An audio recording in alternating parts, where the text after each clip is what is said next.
Welcome to Quiet Dreamtime, your peaceful escape for bedtime stories. Here, we invite you to relax, unwind, and let soothing tales guide you into a restful sleep. Let go of the day's worries and enjoy the calm as we transport you to serene worlds. Sweet dreams and restful nights await. Let's start with the story. Once, in a quiet village, nestled between rolling hills and dense forests, there lived a mysterious girl named Sierra. She wasn't like the others. While most children in the village played in the sun, laughing and shouting, Sierra was often found by herself, wandering along the edge of the forest or near the still waters of the village lake. Her hair, as dark as the midnight sky, cascaded in waves down her back, catching the faintest glimmer of moonlight even during the day. Her skin was pale, almost translucent, and her eyes, her eyes, were the color of the deepest pools, swirling with flecks of silver that seemed to change with every glance. Some said they were the eyes of someone who had seen too much, while others whispered they were the eyes of someone who saw things others couldn't. Sierra always wore a long, deep violet cloak that swept across the ground as she walked, its fabric shimmering with a peculiar light, as if it held secrets of its own. She never spoke much, and when she did, her voice was soft and melodic, like a distant lullaby. But despite her quiet nature, there was something undeniably enchanting about her. The villagers couldn't explain it, but everyone knew there was something magical about Sierra. One evening, as the stars began to twinkle in the dusky sky, a strange chill swept over the village. It wasn't the cold of winter, but a deep, tingling frost that seemed to come from nowhere. The wind whispered, and the trees shook, as if they too were holding their breath. All the villagers gathered in their homes, bolting doors and closing windows, uneasy but unsure why. Except for Sierra. Sierra, as if drawn by an invisible thread, stood at the edge of the forest, her eyes fixed on the distant horizon. She seemed unbothered by the strange chill. In fact, she seemed to welcome it. Without a word, she pulled her cloak tighter around her shoulders and began walking into the forest, her footsteps barely making a sound on the earth. The villagers watched from their windows, curiosity gnawing at their hearts. No one dared follow her. No one, except for a young boy named Lucas. Lucas had always been intrigued by Sierra.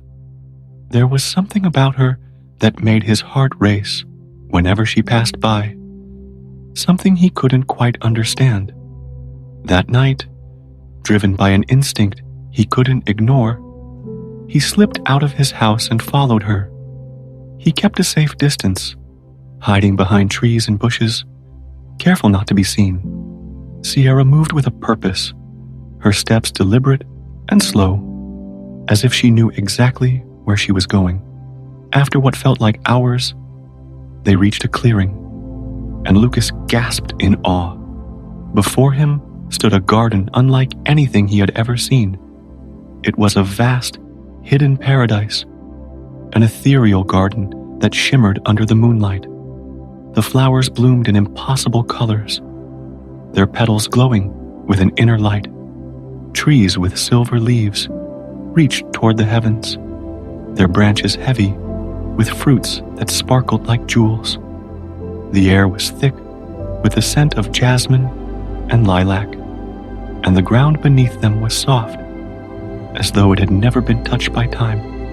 And there, in the center of the garden, stood Sierra. But she was different now. Her cloak no longer seemed to shine, but instead it absorbed the light around her, blending with the darkness of the night. Her eyes, now glowing with an ethereal silver light, were focused on something in the distance, her expression one of longing. Lucas, unable to contain his curiosity, stepped forward, his foot snapping a twig. Sierra turned, her eyes locking with his, and for a moment, everything seemed to freeze. Her gaze held a kind of ancient wisdom, a depth of understanding that felt both comforting and terrifying at once. "You shouldn't be here," she said softly, her voice like a whisper carried by the wind. "This place is not for the living." I didn't mean to intrude," Lucas stammered, his heart pounding in his chest. "What is this place? And who are you?" Sierra's lips curved into a sad smile. "I am Sierra. I've always been here, though not always in this form. This garden is a place of memories, of dreams, of things lost and things found. It is where the forgotten go, where they are kept safe until they are needed." "But why did you come here tonight?" Lucas asked, his voice trembling. Sierra's gaze softened. "Because the garden calls me, as it calls all those who are tied to its secrets. And tonight, it has called you." Lucas frowned, not understanding. "Me?" "Yes," she said, her voice distant. "You have a role to play. You are part of a story that has yet to be written, and this garden holds the key." Before Lucas could ask what she meant, the ground beneath them began to shift. The flowers in the garden seemed to pulse with energy, and the trees whispered with a voice that sounded like a distant song. Sierra closed her eyes and extended her arms, as if she were communing with something greater, something beyond the realm of the living. The sky above them darkened, and the stars above began to shimmer brighter than ever before, as if they too were listening. Sierra's eyes snapped open, her gaze locking with Lucas once again. "You will understand soon enough," she said, her voice both soothing and mysterious. "But until then, remember, there is magic all around you, and sometimes the things you can't see are the most important." With that, Sierra began to fade, her form dissolving into the mist of the garden. Lucas reached out, but she was gone before he could touch her. The garden, too, began to dissolve into the night, the flowers closing, the trees fading into the darkness. Lucas stood there, bewildered and awestruck, unable to comprehend what he had just witnessed. He didn't know what the future held, or what his role in it might be. But one thing was certain: Sierra, the mysterious girl, was no ordinary child.